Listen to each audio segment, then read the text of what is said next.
you can't just keep paying somebody more to work in, say, fast food, which granted, I know that's a hard job in terms of, but in terms of skill, it's not an electrician or a plumber. And so those are things that we address in terms of the government mandates that we keep seeing increase these minimum wage laws that really hurt our small business owners because they're working on such smaller margins. They're not big corporations. You see Walmart paying, $15 an hour to work at Walmart.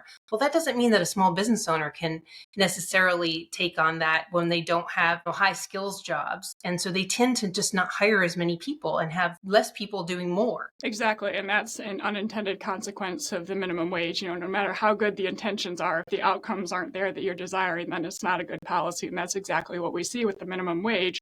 Yes, the bigger companies, Walmart, Amazon, they can automate their way out of higher minimum wages and they can just transition those jobs, but the smaller companies can't do them. And so longer term, if we want workers to have higher wages and for them to be on an upwards trajectory, they have to be producing more. No employer, regardless of how small or big you are, can pay a worker more than the value of what they produce, or else they will go out of business and they will have no jobs to offer.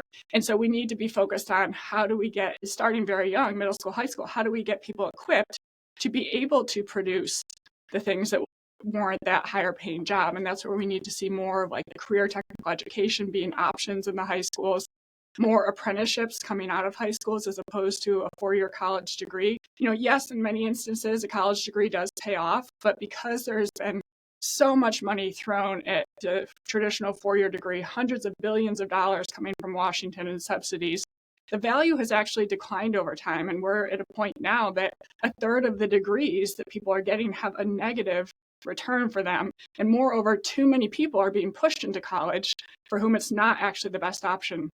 It's a kind of stunning statistic, but only 60% of students who enter college graduate within 6 years. Wow. So at least 40% are going into college, taking on debt that they're going to have to pay back afterwards, and not coming out with the degree that helps them to get that higher wage. And so let's focus more on apprenticeships and all of these other pathways that individuals can pursue that's like hands-on training.